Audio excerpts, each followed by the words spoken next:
is alive. You know what I mean? So, thanking God. It is believed that this attack was carried out by the ISWAP terrorist or ISWAP terror group. Yeah. And in the last 48 hours, the two states in northern Nigeria, Kano, who have also started experiencing the influx of these Fulani terrorists, who have now started attacking the fringes of, the border towns between Katsina and Kano already, kidnapping people.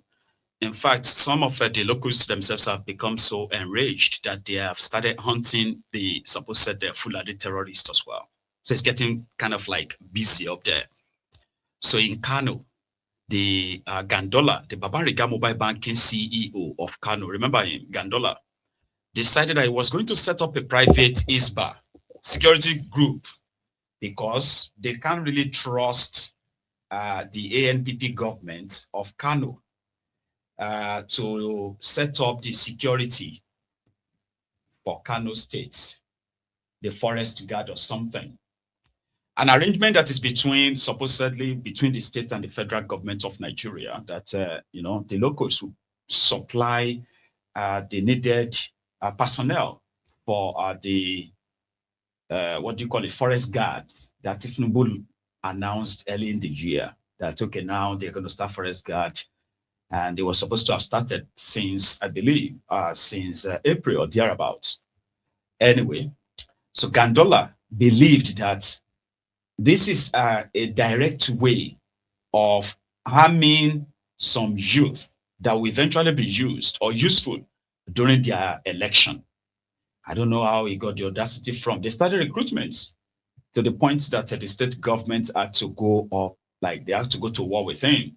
I don't know how far that is so, but they have launched their own 2,000 forest guards that will have to protect and defend the people of Kano State.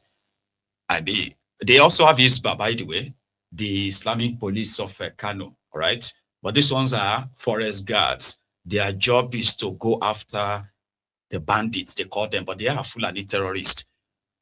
And you start seeing them begin to arrest people for not observing Ramadan. They are not, or what do you call it? Start arresting people for blasphemy. But for now, they said they are forest guards. Let's action.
Establishment of the Neighbourhood Watch is a master stroke in this dual strategy.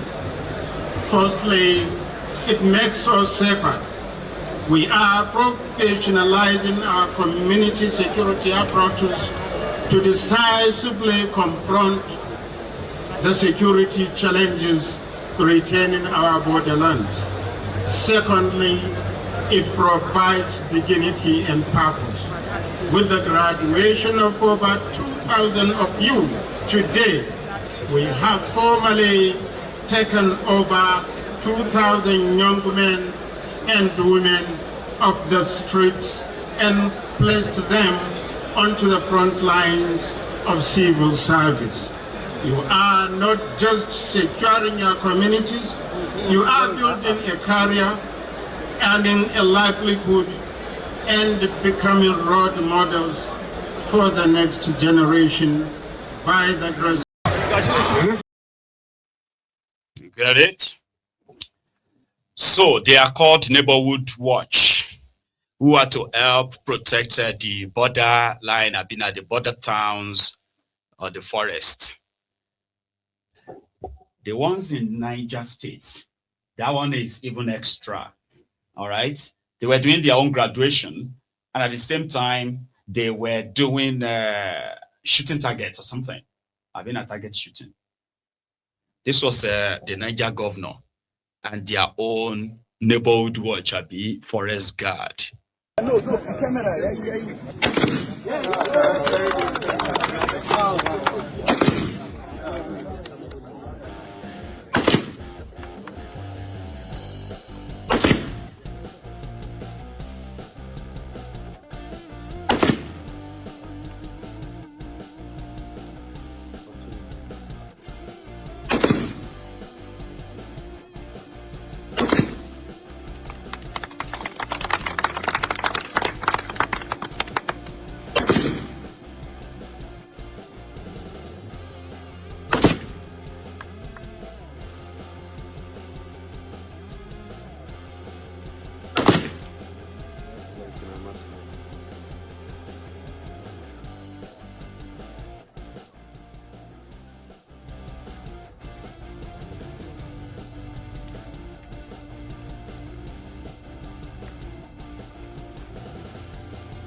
Okay, sir. Aye, sir. Aye, sir. Aye, sir.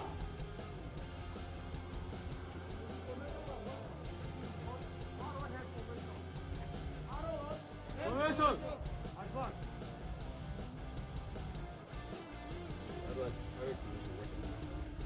The beauty of this formation is that they have all of them. So they have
Do you get it? Okay. If you don't get it, you have to forget about it. So that's them training. But there's something there that is meant to be pointed out, and that is the AK-47 that is meant to be provided literally for these over 2,000 youth to provide, security, neighborhood watch, and the rest of that, and be able to combat the bandits. It's quite a good idea, but I mean, more than 3 years or so ago, in the southern part of Nigeria, the western part of Nigeria launched a community policing as well, which in itself called Amotekun. But they have been battling the federal government since under Boko Haram. They've been battling with federal government to allow them to carry assault rifles, because the terrorists that they are going to be confronting or combating, these are guys who are carrying AK-47 and even heavier weapons. They've not still been able to, they are not allowed. So it's quite surprising to see these guys with AK-47 in practice and all that. I mean, the governor shooting AK-47 and all that. So it stinks.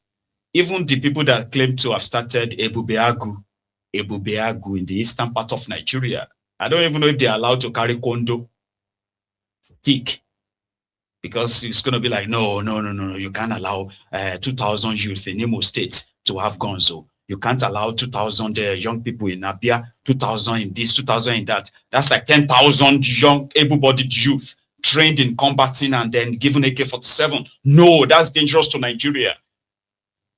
But AK-47 now water when it comes to them in another part of Nigeria. The hypocrisy of one Nigeria. You know what I mean? Like, everybody should be doing this. They should legalize it. These are going to be government-issued guns, right? And these are meant to be people who are vetted enough to say, okay, they should go into security, protecting their communities and the rest of that. And then you are issuing them guns.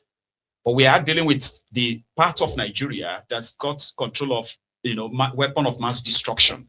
When it comes to the weapons in the arsenal of these terrorists, you can only imagine how much they've been able to sustain this war on Nigeria for over a decade, 14 years of bloodbath and killings. And then the Nigerian political class are more interested in, pacifying them, kind of like placating them, making them offer. They fought so much that they've gotten the Ministry of Livestock in Nigeria today. Terrorists have their own ministry in Nigeria, and the effort of Nigerian government trying to placate them. Sure, you get. Northern part of Nigeria have weapons that can start war. Do you understand what I mean? Like in the hands of these terrorists, and they know. So the only person or the only kind of like a faction that has more weapons would be the government. But unfortunately, it seems that it's also compromised enough that different counter orders to go after them. No, don't go after them. And all this stuff. Yet, they seem to still very much be free to get more guns without the rest of us raising eyebrows, while those of us who are also victims of this terrorism in other parts of Nigeria are not really allowed. Even when governments, I'm talking about even governments, supposed state governments who have enacted laws made by the State House of Assemblies. Do you understand what that means? It means that everything was established according to law, but there is how far they could go. How do you face terrorists who have RPG and you are still, you are carrying your pump action gun? When they have guns, when they have weapons that could fire 100 rounds, 50 rounds, 100, 200 rounds of ammunition within a minute or two. Crazy, yeah?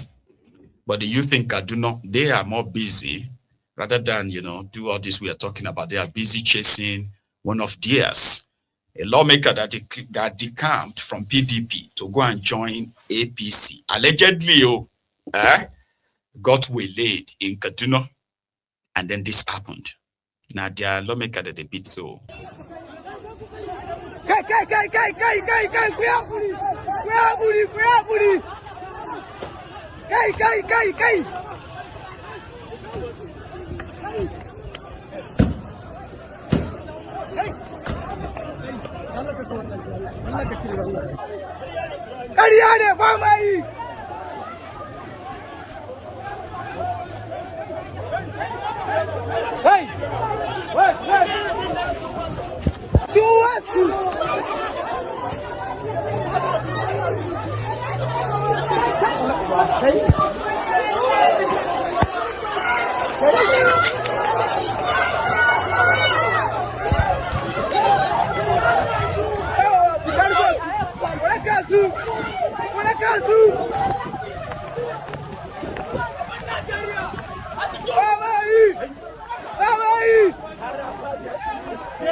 According to the story, that's the lawmaker representing Ikara Kubau, Federal Constituency of Kaduna State in Abuja. He is among the lawmakers that recently left PDP to go and join APC, like their peers who have been cross-carpeting. So they also heard that he is also supporting Tinubu's new tax law. Now, let me tell you something, right? Like I said before, if something is not, I don't know what will be done, but if something is not done about this issue of their new tax law, before the end of February, there may be a massive protest again in Nigeria. And I am talking about the one that is going to be more than you've ever seen before. Yeah, people they para right now. And it seemed that it's getting to that boiling point that any little thing is market and any week is market. Right? So they've started warning their lawmakers. And because election is also very much coming soon, so some of them have started politicizing it up north. You know what that means, right? It simply means that once they take it to be a target on, if politicians make the narrative goes like it's a target on them, I think, there were some youth in Abuja who protested. These ones are like APC youth in Abuja. You know what I mean? They were asking that they should reject it. A few days ago, to the commencement of the tax law. That's in the book. That's in the book. That's in the book. That's in the book. That's in the book. That's in the book. That's in the book. APC. That's in the book. APC. That's in the book. APC. That's in the book. APC. That's in the book. APC. That's in the book. We want the Senate President to come out here because he is a representative of the people. Yes. He is a representative of Nigerian citizens. Yes. He is not a representative of Tinubu. Yes. He is not a representative of Tinubu family. Yes. So we want him to come out. We are not living here until when we see the Senate President. We have a written message for him. We will deliver this message. This law will not go. This tax reform bill is null and void. This tax reform bill does not follow constitutional procedure. Yes. So we are not accepting it as ADC first, as Nigerian citizens. Yes. So we are here, we will not move an inch until when the Senate President come out and receive our message. We are here to see the Senate President. That is just our message. They were there to see Ababiole. Sorry about that. I left the music on the last time. Mind you, the line is open though. Yeah. I mean, I could take calls just in the spirit of the season. Yeah. Yeah, I could take calls. If your call comes through, I'll take it. I'll pick it. I promise. All right. So yeah, slowly but steady. I mean, they say slowly but surely, it is all brewing, among many other things. Oh, they feel me. But in Zamfara, it's a different ball game. A guy that is believed to be the finance commissioner was caught in a short clip, managing what should be the state money. I mean, why would they do this?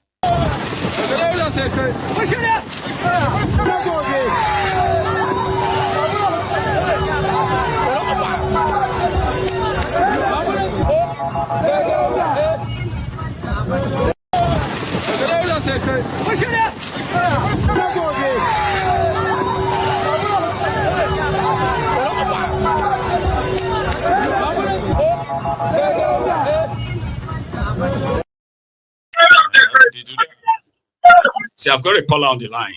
Hello. Hello, the general. Polapenga is